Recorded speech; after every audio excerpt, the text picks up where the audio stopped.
Hello everyone, I am Divya, working for the Department of Computer Science and Engineering, MIT, Mysore. In our previous classes, we have discussed about link state routing algorithm and distance vector routing algorithm and the difference between link state and distance vector routing algorithm. When we were discussing about those algorithm, it was within a specified or in a small area of network, those algorithms were working fine. And we have also discussed a hierarchical routing algorithm where we had an option or where we had an exposure to a bigger network, right, where the network is divided into smaller parts and they are interconnected, and we called that as autonomous system, right. So, today we are going to continue our study about the routing informations. Okay. Today's topic of discussion is routing in the internet.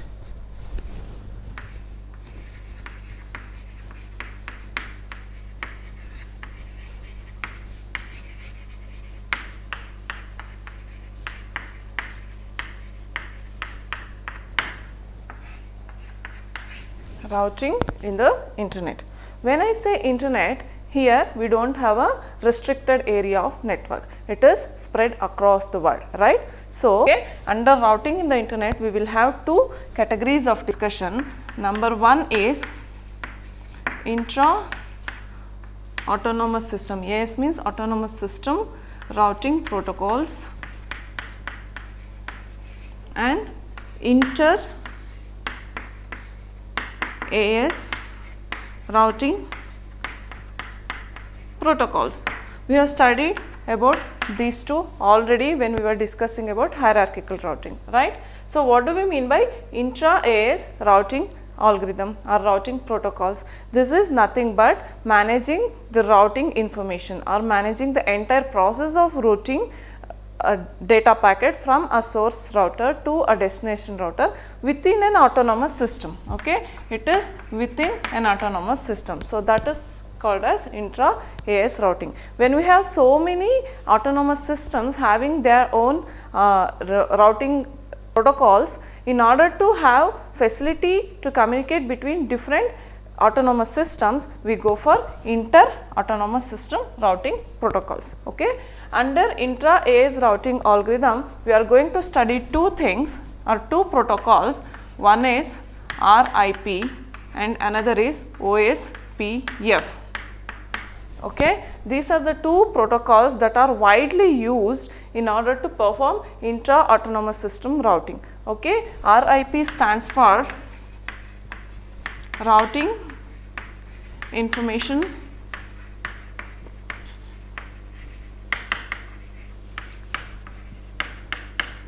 Protocol, whereas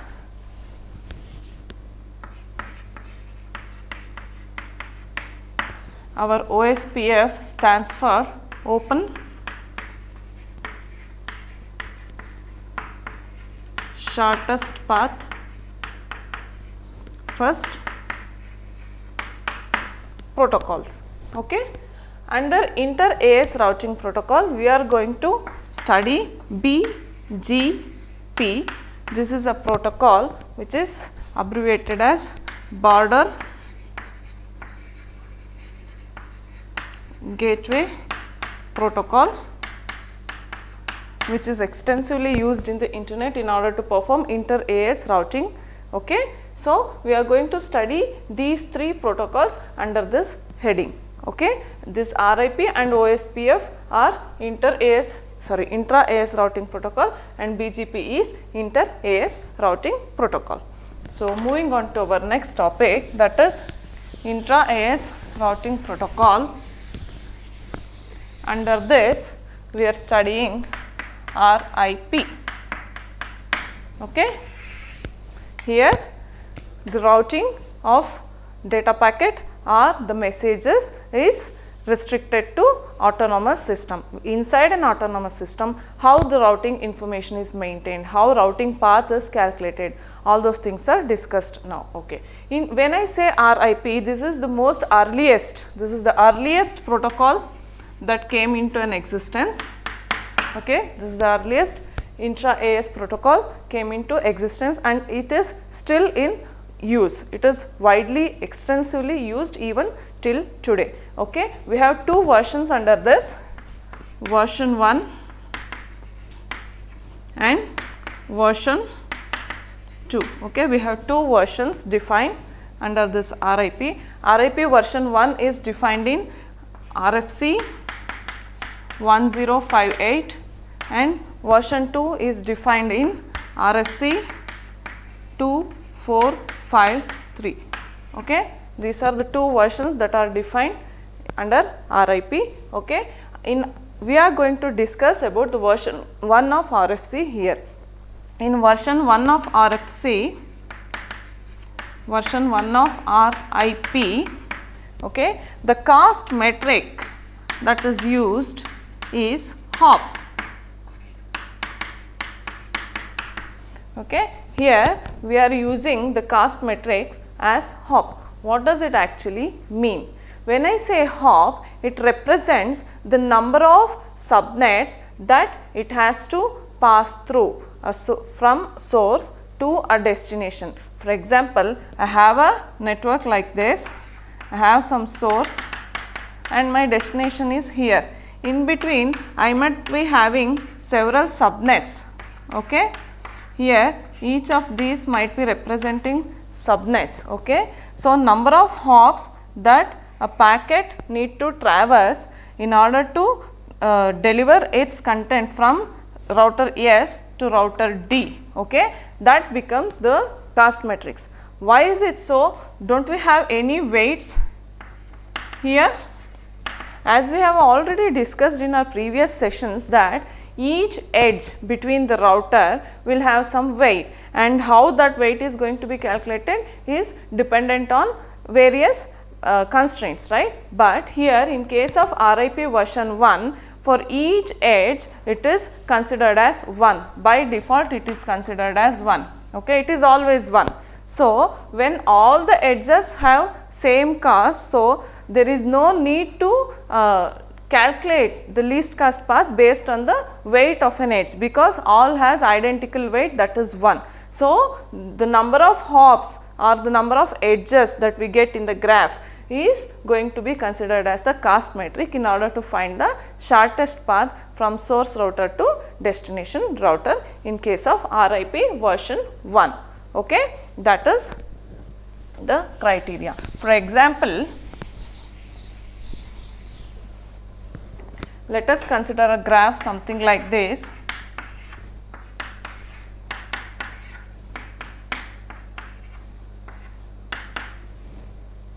This is an autonomous system that we have. This is an autonomous system. Okay. All these routers are connected to each other and we have various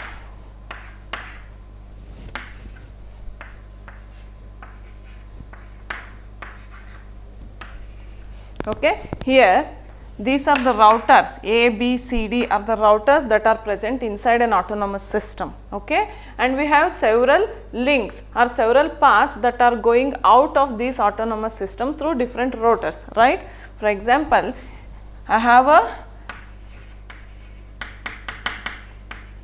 destination subnet and number of hops. For example, if I consider router A as my source router, okay, now my A is considered as source router.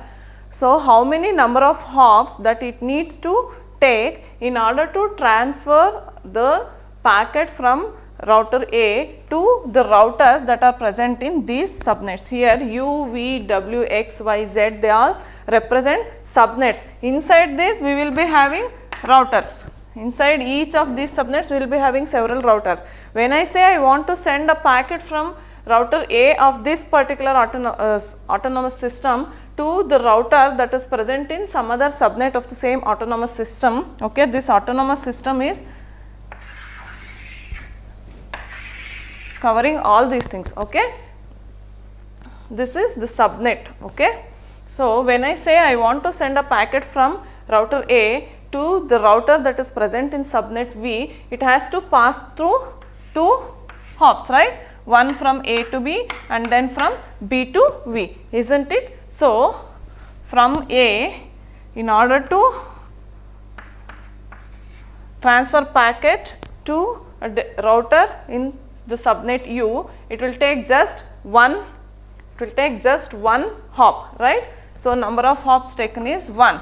Similarly, in order to transfer a packet to a router that is present in the subnet V, it has to traverse 2 links from A to B, from B to V. So, for this it is number of hops is 2. Similarly, if I want to transfer it to the router in W, it is 2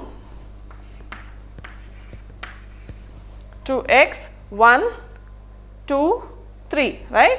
If I want to transfer my packet from router A to some router which is there in subnet X, how many number of hops that it takes?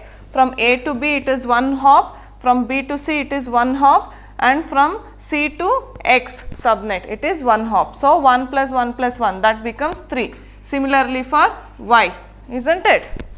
And if I want to send it to the subnet Z, then it will take A to D 1, from D to Z it is 1, 1 plus 1 becomes 2. So, this is how the cost metric is calculated in case of RIP version 1. Now, we will have a look at it in much deeper detail. Okay.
Now, look at an example here. Here we have a network, okay. We have a network like this, okay. Here various routers are there. Between each router there are various links, okay. A, C, D, B, Z, all these represents routers, and W, X, Y, all these represent the subnets that these routers need to pass through, or the subnets that these routers need to traverse in order to send their packets to the respective routers in the destination subnet. Okay. So, the dot here represents still it is continuing, the network continues in all directions with so many subnets involved in it. Okay. So, one more thing, in case of RIP, the messages exchanges between them for every 30 seconds, that is very important. Okay. So, here each router in the network autonomous system is going to maintain two information here. Since we know that RIP works on DV, that is distance vector, RIP works majorly on distance vector protocol mechanism. Okay. As we all know, in case of distance vector mechanism, for every period of time each router is going to exchange its distance vector information with its directly connected routers, that means its neighbors, right. Similarly, here also in case of RIP also, routers between different subnets, routers that are there in that particular autonomous systems are going to exchange their information through RIP messages, response messages. Okay, we call that as RIP response messages. Okay, we call that as RIP response messages. We also call this as RIP advertisements also. Okay. So, they are going to exchange their information through response messages or RIP advertisements. So, when I say RIP is going to make use of distance vector mechanism in order to interchange their information or in order to exchange their information among themselves, at every 30 seconds it is going to send its respective information about the distance vector to its neighbor. Okay. So, consider an example that our router D is having a table which contains information. Okay. Here in case of distance vector, only the distance that is going to be traversed in order to reach the destination router is stored. Here we are going to store two details. One is the number of hops that a particular router need to traverse in order to reach the destination is considered, and one more is the next router through which that particular datagram need to traverse in order to reach the destination subnet. Okay. So, these three details are stored here. Look at this example of a routing table that is stored in case of RIP. The first column represent the destination subnet, which represent to which destination the destination router belongs to. So, in order to send the packet to the destination router,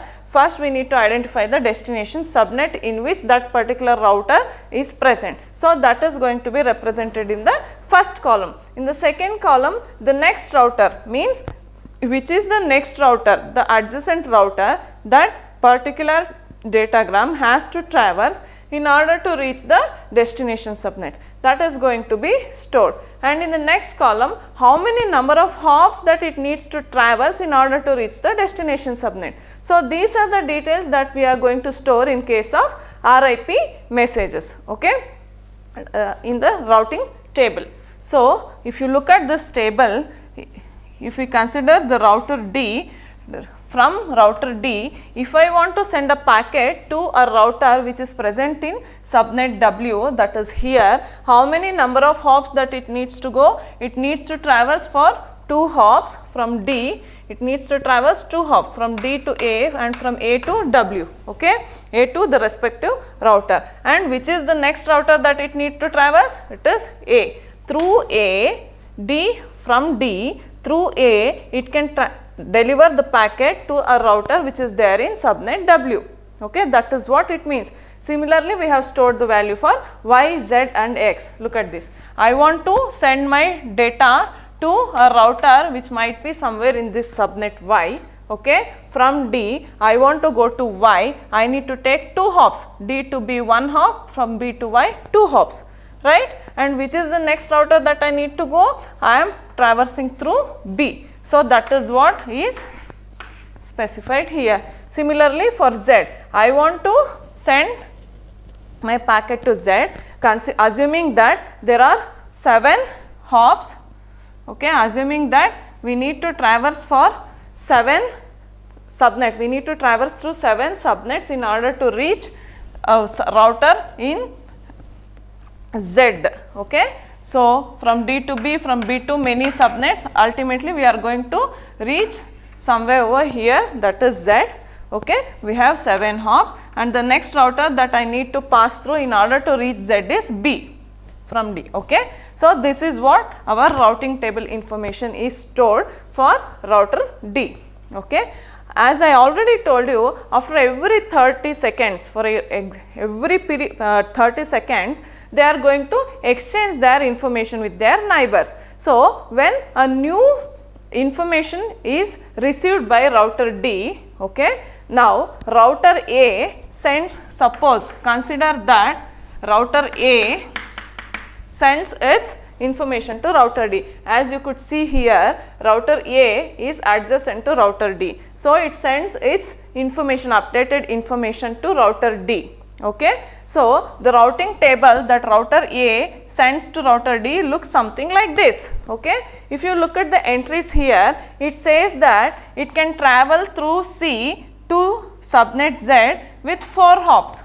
Okay. It says that A can reach subnet Z through some path C, here we have C, right. So, from C it can travel to Z, okay, with 4 number of hops.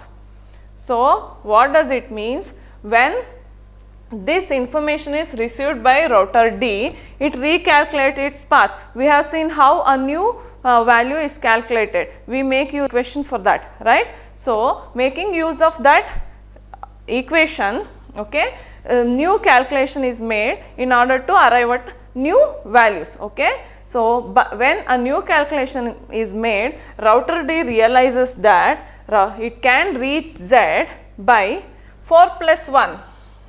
Okay. If A can reach subnet Z by 4 number of hops, with just one more hop from D to A, okay, 4 plus 1, that is 5 hops, it can reach Z, whereas earlier it was 7 hops if it passes through B. So, what does it do? It just replaces these values.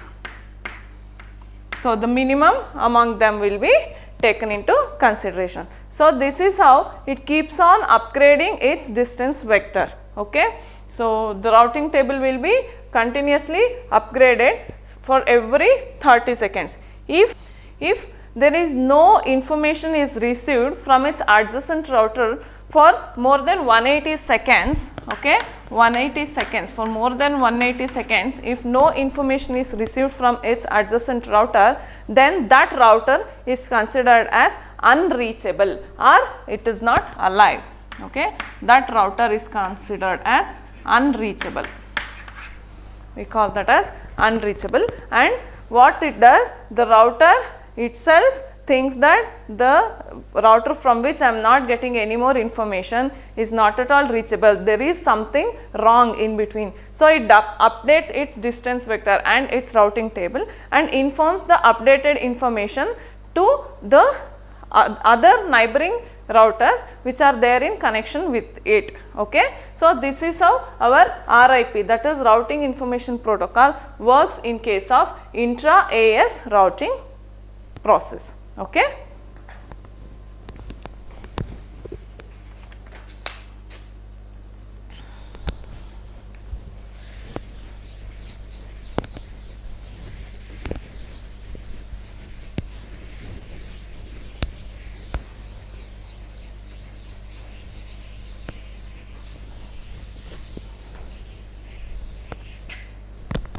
So, now moving on to our next topic of discussion, that is OSPF, Open Shortest Path First. Okay. OSPF is considered as the successor of RIP. Okay. It is considered as successor of our RIP, and OSPF mainly works on link state protocol. Okay. Whereas our RIP mainly works on distance vector protocol, our OSPF works on link state protocol mechanism. By these two things, we can make a clear distinction that in case of RIP, a message is going to be exchanged between the neighboring routers, whereas here the link state, in case of link state protocol, as we all know, from a router, from a source router to all other destinations, there will be a least cost path calculation, right. Similarly, in case of OSPF, least cost path is calculated from one source router to all available subnets in the autonomous system. Okay. So, that is about the basic explanation about OSPF. And one more thing, it makes use of Dijkstra's algorithm, as we know. Dijkstra's equation or Dijkstra's least cost path or shortest cost path algorithm is made use of in order to find the minimum cost or least cost path or shortest path bit from source router to all the subnets that are present in the network. As we know, link state vector is a global or centralized algorithm.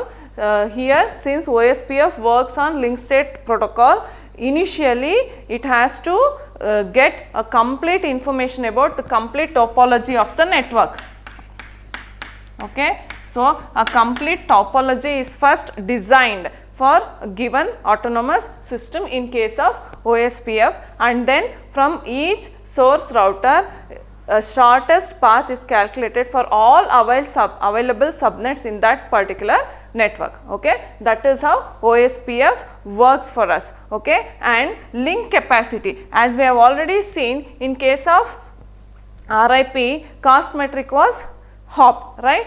But here in case of OSPF, the link capacity means the weight between two nodes or two routers is going to be decided by network administrator. Network administrator has got complete hold or control over what it should be. Either he can make it as 1, by default he can make it as 1, or he can assign a value based on the link capacity, how much capacity that particular link has got in order to traverse a particular packet from one router to another router. It might be dependent on the congestion that might be happening around in the network. So, usually it will be the reverse of link capacity.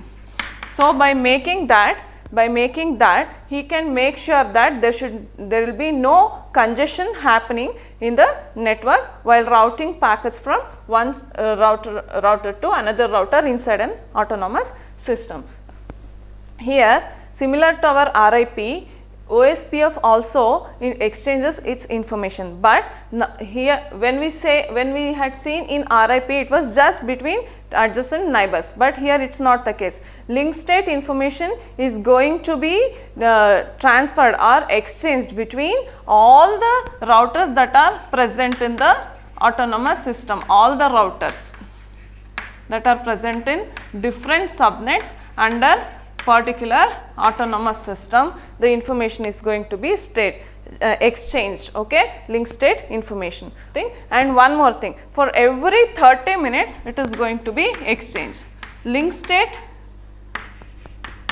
information is exchanged for every 30 minutes, or else whenever there is a change in the link state, that is if there is any change in the link state, if any link goes down, or if there is any modification in the weight between the link of the link between different routers, in such case link state information is going to be broadcasted to all other available routers and subnets in the autonomous system. Okay. This is how OSPF works. Knowing about the basic details or information about OSPF, now we will move on to the advantages that has been embodied in OSPF when compared to RIP. Okay.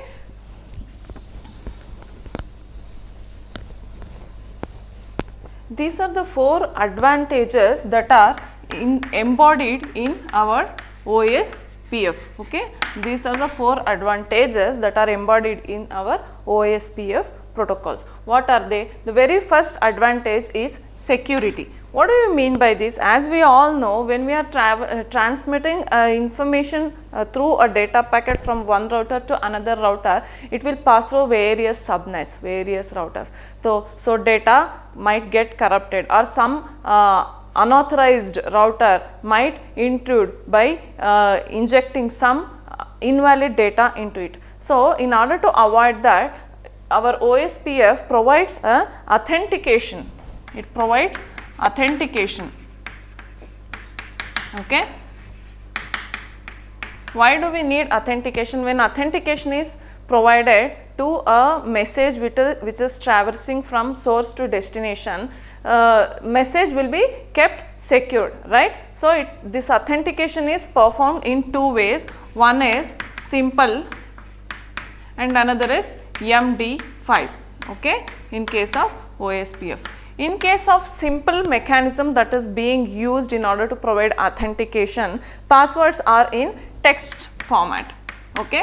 When a message or a datagram is traversed or is sent from one source router to another router somewhere in the subnet, a password is attached along with that message and it is traversed, okay, and it is sent through the network. When that particular is received at the receiver end, that particular receiver or destination router is going to extract message which is sent through that particular datagram by matching the password. Okay. Here, since our password is in textual format, it is, even though it is very simple to implement, it is not robust. Okay.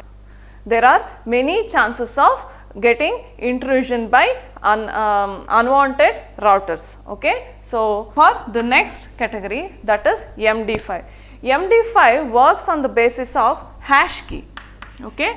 We are all aware of hash key, how hash keys are generated, all those things. So, MD5 makes use of hash key in order to provide security or confidentiality to the data that we are passing from one router to another router. Here, hash is generated depending on the value or the content that is being forwarded through our datagram or data packet. Once the hash is generated, it is made to travel through the network. When a receiver at the destination point receives that particular packet, it generates its key with the pre-configured key. Every router will have a pre-configured key stored in it. Okay. With this pre-configured key, the receiver at the destination end will compute its own key, and it matches its newly generated key along with the key which is being sent with the datagram. Okay. We have generated a key, hash key at the sender side, and we have attached that key along with the datagram, and we made that to travel through the network. At the receiver end, the receiver router is going to calculate the hash, one more key with the pre-configured key that is being shared among all the routers. Okay. Based on that, a new key is going to be generated, the newly generated key and the key that is generated at the source. Okay. Those two are matched. If both matches, then it is understood that the data within that particular datagram is not corrupted. So, there is no intrusion happened between the source and the destination while it is traveling. Okay. That is how authentication is implemented in case of OSPF. By this has made us more robust. Okay. By implementing the authentication methodology or the authentication process in case of OSPF, it proves itself as more robust compared to other protocols. The second criteria is multiple, or the second advantage is multiple same cast path. That means when we have a network and when we have several paths available with same cost, means I am having a router A, router D, there might be several paths. In between we might be having several subnets and routers over here. If two paths or two or more paths have same cost, okay, same number of hops or same cost, in order to travel from one router to another router, then our OSPF allows all those paths to be utilized, so that only one path will not be burdened with traversing of messages from A to D. Okay. So, all the paths can be utilized. So, that is one more advantage that is embodied in OSPF. The third advantage is integrated support for unicast and multicast routing. As we all know, we already have distance vector routing table and messaging format, everything, and we already have link state database available. With respect to unicast, with respect to unicast routing, we already have all the information and link state database available for us. Okay. It makes a provision for multicast routing with, we call that as Ospf. What it does, it just makes use of an already existing link state database and all the routing information that is available. It just adds few more extension to that particular routing information, okay, and performs the multicast routing. So, by this it provides support for both unicast and multicast routing, okay. That is one more advantage that is there in Ospf. The last advantage is the support for hierarchy within a single routing algorithm. What does it mean? As we have already seen, the entire network is being divided into small autonomous systems, and each autonomous system is going to be talk to each other through Intra-AS routing protocol.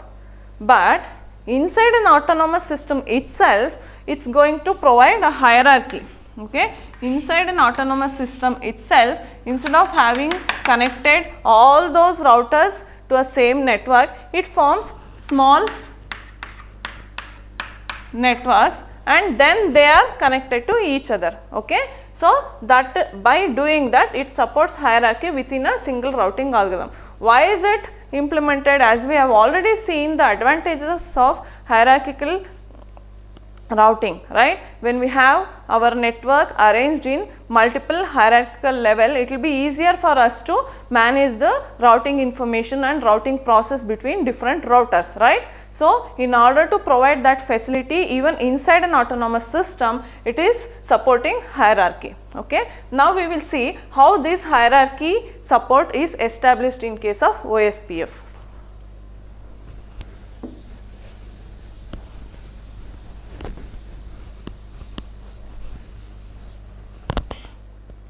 So, in case of Ospf, in order to support hierarchical structure, the entire autonomous system is divided into different areas. Okay. Each area will have routers called as area border routers. You can understand this by comparing it with the concept of autonomous system. We can compare area with autonomous system. We can compare area border router with our gateway routers.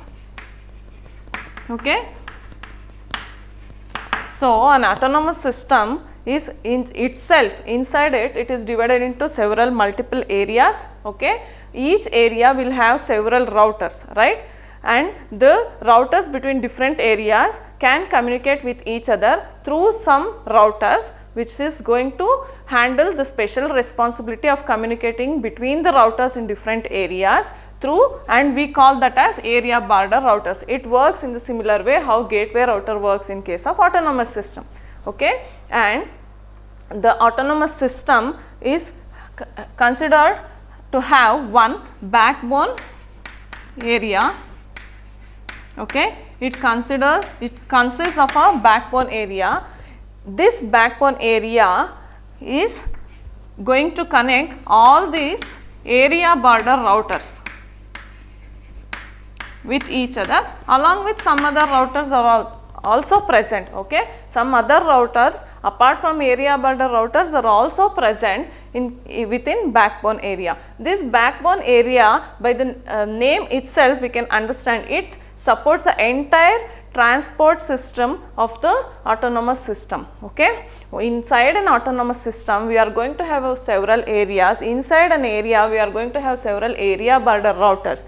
Okay. All these area border routers are connected and we made that as one area, that is called as backbone area. This plays a major role in transmitting a data packet from one router to another router inside that autonomous system. Okay. This concept is similar to our autonomous system in a smaller version.